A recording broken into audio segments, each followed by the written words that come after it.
BINSAMINTUSSUBRIDIUS, BIRTHILLINGIR60, o CINTR o quadra o ITU deu terrua NSCINDIP INSAMINTUSSUBRIDIUS, BIRTHILLINGIR61 ADUVIDA estar em dúvida significa que não tenho certeza. Por exemplo, não tenho certeza se uma afirmação ou declaração, uma compreensão ou reconhecimento estão corretos, se correspondem a um fato ou são apenas provisória e parcialmente corretos ou até mesmo errados. Também não posso ter certeza de que as pessoas que afirmam ou declaram algo estejam falando a verdade ou se estão me enganando, prejudicando ou querendo exercer algum poder sobre mim. Às vezes tenho dúvidas a respeito de mim mesmo, me pergunto se me enganei, se uma decisão ou um modo de proceder foi correto e se estou no caminho certo para alcançar o que busco. Qual é o efeito da dúvida? Ela faz com que eu verifique algo com mais cuidado, que me detenha por um primeiro momento antes de definir o próximo passo, buscando alternativas e comparando-as entre si. Assim, a dúvida me torna cauteloso e me impede de avançar demais na direção errada. Quando tenho uma dúvida, procuro critérios que me ajudem a tomar a decisão correta e a me certificar se algo é verdadeiro ou se devo ou não acreditar em uma certa pessoa. Através do efeito de determinadas situações, frequentemente é possível verificar até que ponto essas dúvidas são verdadeiras ou úteis, embora nem sempre seja possível fazer uma verificação precisa. Muitas coisas permanecem veladas e somos capazes de perceber apenas seu efeito. Também posso verificar em mim mesmo se é importante para mim que eu saiba algo, que tenha em um conhecimento exato de uma situação ou se isso poderia me causar algum mal, principalmente em um relacionamento. Por exemplo, no relacionamento entre pais e filhos, quando os pais investigam demais a vida dos filhos. Pois, quando a dúvida cresce exageradamente, ela se transforma em desconfiança. Quando essa desconfiança é percebida, isso faz com que se esconda ainda mais as coisas. A dúvida é apropriada principalmente quando alguém quer converter os outros. Converter a quê? A uma verdade ou a si mesmo? Em situações onde sentimos zelo, não se trata mais da verdade sim do poder. Assim, é importante ser cauteloso e encontrar estratégias capazes de ajudar-nos a nos afastar ao máximo desse poder. E acima de tudo, devemos tomar cuidado para não querer, nós mesmos, converter ninguém. Alguns duvidam de Deus. De verdade? Será que é possível duvidar dele? Ou será que duvidamos daquilo que as pessoas dizem sobre ele, como se soubessem algo sobre ele? Talvez até seja assim. Quanto mais duvidamos daquilo que é pensado e dito sobre ele, mais honramos a ele, se é que ele realmente existe. Quando duvidamos até mesmo de sua existência ou desconsideramos qualquer forma de conhecimento sobre ele, sem contudo duvidar dele, ficamos abertos e amplos perante o mundo que nos é revelado. Experimentamos-nos totalmente direcionados a ele, voltados a ele, porém no nosso centro. Dessa maneira, encontramos o caminho para uma devoção que nos sintoniza PINSAMINTUSSUBRIDIUS, BIRTHILLINGIR62 profundamente com aquilo que está ausente. Essa devoção é ao mesmo tempo entrega e veneração e está além de qualquer dúvida, vazia. A ruas e a pureza significa purificado. Algo está puro quando lhe é retirado algo, algo que não lhe pertence. E o que não lhe pertence? Algo estranho que se mistura com sua verdadeira essência, deixando-a impura, deixando-a incapaz, retirando sua beleza e seu valor. Nossos pensamentos e nossas palavras podem ser puros assim como nossas intenções e nossas metas. Nosso amor e nossas ações também podem ser puros. Acima de tudo, nós mesmos podemos ser puros. Perante quem podemos ser puros? Podemos ser puros perante outros seres humanos, perante nós mesmos, também perante Deus. O que significa ser impuro perante Deus? Primeiro, não pensarmos nele. Cada pensamento a respeito dele, por ser um pensamento humano, retira dele a sua unicidade, é arrogância perante ele. Receio que com estes pensamentos eu mesmo me tornei impuro, Pois como um pensamento poderia alcançar Deus ou afetá-lo? Por isso, pensamos de modo impuro quando refletimos a seu respeito ou temos qualquer tipo de pensamento sobre ele. A pureza libera esses dois tipos de pensamento. Em relação a Deus, ela é, em todos os sentidos, desprovida de pensamentos. Além do mais, corremos mais perigo de nos tornarmos impuros ao falar de Deus quando tratamos como se fôssemos amigos íntimos ou quando pretendemos ser seu servidor ou escolhido por ele ou até mesmo seus mensageiros e representantes. Que escuridão precisa residir em uma alma que possui tal ousadia, e que escuridão nas almas daqueles que os ouvem e acreditam neles. Aqui também estou falando novamente de forma impura, como se eu mesmo estivesse a serviço de Deus e por isso devesse alertar os outros. Se Deus existe, não há nada que possa nos afastar dele e tampouco nos levar a ele como se ele estivesse sentado em algum lugar fixo e pudéssemos nos aproximar ou nos distanciar dele. Isso também é um pensamento impuro. Então, como é possível ser puro perante Deus, sem pensar nele, sem esperar algo dele, sem usar seu nome? Da mesma forma como quando ocorre a purificação, nós nos desprendemos de tudo o máximo possível. Nós nos desprendemos de tudo através do recolhimento e ficamos vazios. Contudo, conseguimos isso somente em parte através do próprio exercício. Pois isso também é perante Deus. Aliás, posso usar realmente essa palavra aqui? Impuro. A purificação que nos ilumina até que estejamos realmente puros, só pode vir dele, sem que saibamos ou possamos denominá-la. Contudo, temos a sensação dolorida de que PINSAMINTUSBRDUS, algo nos controla, algo contra o qual não podemos lutar, mas, no final, nós nos reencontramos de uma forma que não podemos compreender, relaxados e puros. Tão puros que até podemos nos desprender de Deus. Contudo centrados, despertos, sem medo, voltados a tudo como é, sem nos prender a nada e com isso prontos para o oculto e o último, impalpável para nós. O estar a caminho geralmente significa estar a caminho em direção a um objetivo. Mesmo parados estamos a caminho, até mesmo quando estamos no nosso centro. Pois, na medida em que tudo em nosso corpo está constantemente a caminho, na troca, no crescimento, na renovação contínua, nossa alma também está a caminho num movimento contínuo de busca. Pois, mesmo quando estamos parados, estamos direcionados para algo e temos expectativas. Nada pode nos impedir de estar sempre a caminho. Porém a questão é, de que maneira estamos a caminho e em que direção? Algumas pessoas estão a caminho sem um objetivo. Vagam pelo espaço pois perderam a direção. Procuram, mas não encontram. Outros chegam até a definir objetivos e procuram por eles, porém, ao alcançá-los, permanecem inquietos e continuam na busca. Estranhamente atingimos a tranquilidade, mesmo estando em busca de algo, através da sintonia. Quando estamos em sintonia não existem objetivos distantes, mas apenas objetivos próximos. Quando estamos em sintonia, caminhamos do próximo ao próximo, com a certeza de alcançar aquele objetivo que no nosso íntimo sabemos que é o mais próximo. Portanto, quando estamos em sintonia, movimentamo-nos com calma, sem pressa.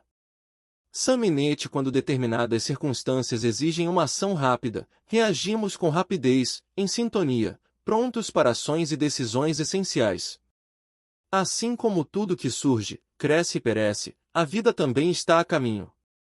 À primeira vista parece que a vida caminha em direção à morte. Porém, só à primeira vista, pois a vida realizou muitas coisas durante o seu caminho, por exemplo, procriou-se. E até quando isso não ocorreu, influenciou outra vida, esteve a seu serviço ou a prejudicou. Assim, quando uma vida individual termina, mesmo assim gerou ou influenciou outras que continuam a existir e a agir, mesmo após o seu término. Também não sabemos se nossas vidas realmente alcançam seu objetivo final com a morte. Talvez ainda estejamos a caminho depois dela. Muitos dizem que estamos a caminho de Deus. Podemos dizer isso? Então Deus estaria distante de nós e estaríamos sem Ele nessa caminhada. Outros dizem que estão a caminho de seu verdadeiro ser. Mas onde está esse verdadeiro ser durante a caminhada? Aqui também fica a pergunta: o que está a caminho senão o próprio ser? Imagino que seja algo assim quando alguém diz estar a caminho de Deus. Talvez aqui já tenhamos chegado ao lugar para onde nosso caminho nos leva. Quando estamos a PINSAMINTOSSOBRIDIUS, BIRTHILLINGIR 64 caminho, já estamos no fim. DISP rua e NDI deu quando me desprendo de algo, estou mais próximo ou mais distante. Depende do meu desprendimento. Isto vale principalmente para nossos relacionamentos com outras pessoas. Quando me desprendo de alguém, libero essa pessoa de mim. Isso significa, por exemplo, que não exijo mais nada dessa pessoa. É uma boa maneira de filhos se desprenderem de seus pais. Zero mesmo ocorre quando me desprendo de objetos, tarefas ou de uma propriedade. A partir do momento em que me desprendo dos mesmos, eles podem pertencer a outra pessoa. Esse objeto, tarefa ou propriedade, no entanto, devem de fato estar livres de mim. Isto é, sem nenhuma carga minha. Caso contrário, não estarei desprendido de forma alguma daquilo que estou liberando e uma outra pessoa não poderá tomá-lo de mim de maneira desprendida. Por que digo isso? Porque, muitas vezes, estamos muito mais profundamente presos a coisas que nos rodeiam do que imaginamos e gostaríamos. Tudo que já pertenceu a alguém permanece vinculado a essa pessoa. Assim, existe uma grande diferença entre mudar para uma casa antiga ou uma casa nova, pisar numa igreja antiga, numa cidade antiga ou numa nova. Às vezes, o velho esconde algo bom, outras, algo pesado. Às vezes, o antigo é cheio, outras vezes, vazio. Então estamos ligados a algo antigo de uma forma que não podemos definir, porém sentimos. Pois o antigo nos faz exigências que temos que cumprir se quisermos possuí-lo, diferentemente em relação, por exemplo, a algo novo. Aqui também podemos perguntar: por que digo isso? Pois algo parecido acontece com pensamentos antigos, principalmente com pensamentos antigos sobre Deus. Neste contexto, Jesus utiliza a imagem do vinho velho em odres novos. Tem um gosto particularmente doce, mas já não fermenta mais.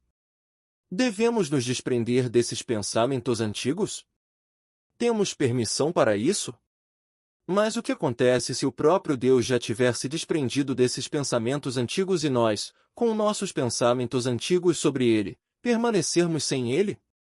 Então não deveríamos nos desprender completamente de muitos pensamentos antigos para não perdermos a conexão com ele? Talvez a solução vá ainda mais além. Não devemos nos desprender também dos pensamentos novos que temos sobre ele e até dele próprio. Só assim estaríamos totalmente desprendidos dele e talvez verdadeiramente próximos a ele. IMP ou rua TANT importante é o que tem peso, que pesa de tal maneira sobre nós que temos que fazer PINSAMINTOSSOBRIDIUS, BIRTHILLINGIR 65 algo para nos aliviarmos. Às vezes, o peso é tanto que não permite adiamento, por exemplo, tratando-se de necessidades físicas urgentes. Então algo tem tamanha importância que prevalece sobre todo o resto e, em primeira instância, aquilo que serve à sobrevivência. Às vezes atribuímos importância a algo, mesmo que isso não tenha importância e peso. E então dizemos a nós mesmos e também a outros: não dê tanta importância a isso. Nunca diríamos isso ao se tratar da fome, da sede ou da necessidade de aliviar-se. Aqui sabemos o que é importante e o que é primordial. Às vezes atribuímos importância a nós mesmos e vemos isso também em outros. Principalmente as crianças se dão importância e dessa maneira conquistam um lugar. Por esse motivo é importante para elas que atribuam a si mesmas a devida importância. Às vezes também como adultos temos que nos dar a importância que corresponde ao nosso peso dentro de um grupo e, na mesma medida, temos que atribuir aos outros a importância de acordo com o seu peso. Pessoas diferenciam-se de acordo com o seu peso.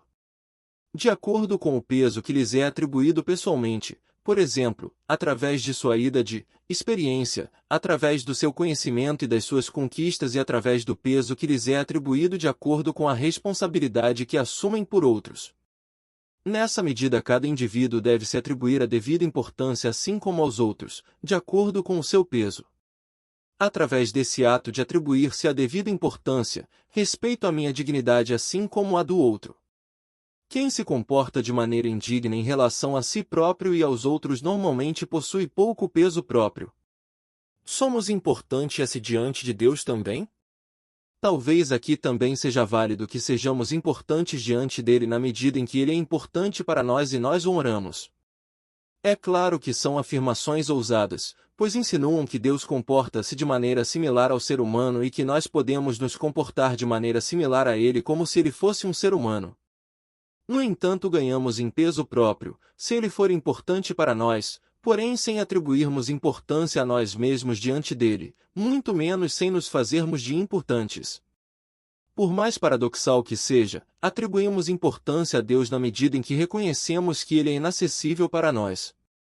Que o último ao que às vezes atribuímos esse nome é tão inacessível para nós, que temos que reconhecer que não sabemos nem mesmo se ele existe, pelo menos não da maneira como podemos imaginar. Neste caso estaríamos reduzidos à nossa medida humana diante dele e somente assim abertos para o impalpável. Ainda assim sentimos que em todos os lugares atuam forças criativas. Forças que não captamos, mas que nos colocam e mantêm em movimento, sem sabermos como. Por todas as partes encontramos mistérios que nos surpreendem, se nos abrirmos a isso. Assim sendo, estando abertos para esses mistérios, temos que nos comportar de tal forma como se existisse por trás de tudo uma força condutora e criativa, mesmo que PINSAMNTUSSUBRIDIUS, BIRTHILLINGIR66 totalmente inacessível à nossa compreensão. Atribuir-lhe importância, submetendo-se a essa força com amor e humildade a torna importante para nós e nos torna importantes através dela. Importante diante de quê? Diante de tudo e todos que encontramos, pois dessa forma damos tal importância àquilo que poderíamos denominar de Deus, dentro de nós e nós dentro dele, que tudo alcança o equilíbrio de acordo com seu devido peso especial. O PRUEITXT o pretexto encobre e desvia do essencial impedindo que coloquemos o foco nele. Através de um pretexto também adiamos algo pendente ou buscamos o consentimento para uma ação que outros não nos dariam se soubessem das nossas reais intenções. Mas normalmente trata-se de pretextos inofensivos. E assim sendo são reconhecidos e tolerados, pois muitas vezes têm o caráter de um jogo que não é levado a sério por nenhum dos dois lados. Quando se trata do essencial é diferente. Hilke diz na quarta Elegia do hino, v. Os moribundos não mais suspeitariam que tudo é apenas pretexto. O que aqui fazemos? Aqui pretexto significa que levamos algo a sério e que talvez procuremos realizá-lo a partir de um grande esforço pessoal, mesmo que isso se revele como nada no final. Mas o maior pretexto imaginável, por trás do qual frequentemente se esconde o pior de tudo, o mais desumano e mais fútil, é aquele em nome de Deus. Naturalmente não o divino, da maneira como se mantém velado a nós e se esquiva das nossas exigências, mas ao Deus da maneira como é proclamado e em cujo nome muitas pessoas são seduzidas a restringir suas vidas e exercer atividades fúteis, com o pretexto de que isso seria o desejo de Deus e que essas ações as aproximariam dele. Porém, como se sentem quando se revela que esse Deus talvez não exista, que ele é apenas um pretexto? E mesmo que os indícios em relação ao seu amor, seu desejo, seu tribunal de justiça, nossa predestinação ou nosso repúdio através dele sejam somente pretextos que apenas devem levar a algo que no final não é apenas nulo, mas também leva a algo desumano e ao infortúnio? Como podemos nos defender desse pretexto e como nos livrar dele? Na medida em que percebemos que são nulos, nulos como tudo aquilo que se diz em relação ao divino, sobre o qual ninguém pode dizer nada, a não ser com um pretexto. Por exemplo, que ele se revelou e proclamou seu desejo através de seres humanos. Mas acima de tudo podemos nos desviar dessa reivindicação de tais pretextos quando permanecemos naquilo que a vida teanto nos presenteia como exige de nós de esforço.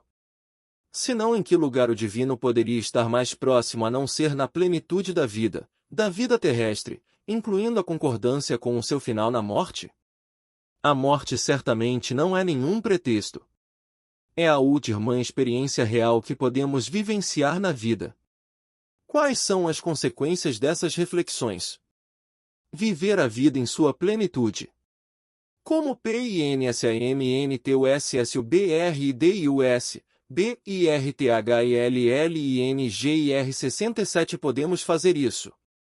Abrindo espaço ao divino como força criativa, na realização diária da vida, vivendo a nossa vida, sem nos deixarmos desviar de nossa presença pura, enquanto nos é presenteada. Quadra o ISFAC cedilha ALUZ quando Deus disse, que se faça luz, ele mesmo ficou na escuridão. Na verdade, na Bíblia se diz dele também, ele mora numa luz inacessível, mas essa luz inacessível permanece na escuridão para nós. Deus ou divino, a força criativa oculta que atua por trás de todo ser está na escuridão e permanece na escuridão para nós. Nenhum pensamento e nenhum desejo poderão trazer-lo à luz de maneira que possamos vê-lo. Através da escuridão ele se oculta e nos coloca em nossos limites. Sim, até a sua luz fica na escuridão porque nos cega. No entanto, aquilo que está por trás de toda existência e atua e nunca descansa e que se revela como força criativa contínua não pode estar tão distante de nós. Muito pelo contrário, nada poderia estar tão próximo de nós. Mas, apesar dessa proximidade, da qual não podemos nos subtrair, nada é mais escuro e nada mais distante para nós do que essa força inesgotável. Porém, ela apenas está distante do nosso entendimento. Na realidade, nada pode estar tão perto de nós como ela. Tão perto que não podemos nos diferenciar dela, mesmo se quiséssemos. Se formos chegar ao fim de nossos pensamentos, de repente saberemos que somos inesgotáveis, entretanto, sem podermos dispor dessa força. Nós nos dissolvemos em algo inesgotável e dessa forma chegamos ao nosso próprio ser. O que é esse próprio ser? Ele não é mais distinto do divino, é equivalente a ele, mas sem sua própria vontade, sem sua própria força. É abarcado e direcionado totalmente por ele, como se ele mesmo se dissolvesse. Entretanto, o próprio ser permanece ainda em si, sabe que é diferente do divino. Tão diferente que ao mesmo tempo se dissolve nele. O tudo na vida é efêmero, entretanto, apenas como uma manifestação individual. A vida como um todo continua, pelo menos por um longo tempo e não podemos prever seu fim. Porém, sobretudo nós mesmos somos indivíduos efêmeros e não apenas na morte, mas diariamente. Em cada segundo algo passa para nós. Por isso não somos efêmeros apenas através de nossa morte, mas vivemos de modo efêmero. Contudo, na efemeridade algo novo se anuncia, simultaneamente, entrando no lugar daquilo que passa. Nossos pensamentos também são passageiros e por isso cada um se orgulha deles. Eles também cedem lugar a coisas novas e a outros pensamentos. PINSAMNTUSSUBRIDIUS, BIRTHILLINGIR 68 Somos também efêmeros perante Deus, perante a força criativa, cujo efeito percebemos em tudo sem que possamos apreendê-lo. Em relação a essa força, o que será de nós no final nos permanece indecifrável. Mas podemos perceber o que acontece dentro de nós, se nos deixarmos levar pelos efeitos da efemeridade, ao concordarmos com ela, a cada instante. Quanto mais concordarmos com essa efemeridade, vivendo-a ao mesmo tempo, tanto mais forte atuará em nós um outro algo que se serve de nós, até que sejamos uma unidade com ele, não importa o que aconteça conosco. Nós a experimentamos como algo permanente já mesmo antes de nosso fim. O SILNC e o Sol soa de uma forma anti-GA, cantam os anjos no Fausto de Goethe. Entretanto, o universo está totalmente silencioso. Mesmo assim, denominada grande explosão se realizou em total silêncio. Na verdade, primeiro ouvimos com nossos ouvidos, mas também podemos ouvir em total silêncio. Por exemplo, Beethoven compôs sua última música partindo puramente do silêncio, sem poder ouvi-la. Portanto, o espírito também ouve, sem ouvir. Ele vê sem ver e percebe sem sentir. Por isso existe um reconhecimento no silêncio total. Sim, quanto maior, puro e espiritual algo for, tanto mais ficaremos em silêncio e tanto mais silenciosos precisaremos ficar para percebê-lo realmente. No silêncio captamos mais coisas simultaneamente, concentrados em direção ao essencial, experimentando dessa forma o essencial em sua densa totalidade. Entretanto, sem que possamos denominá-lo ou compreendê-lo, está presente no silêncio, mas de uma forma que estamos dentro dele, junto com ele. Aqui experimentamos a unidade como um todo, sem nos perdermos, entramos nele e nos encontramos. Talvez essa seja a experiência mais próxima à experiência de Deus.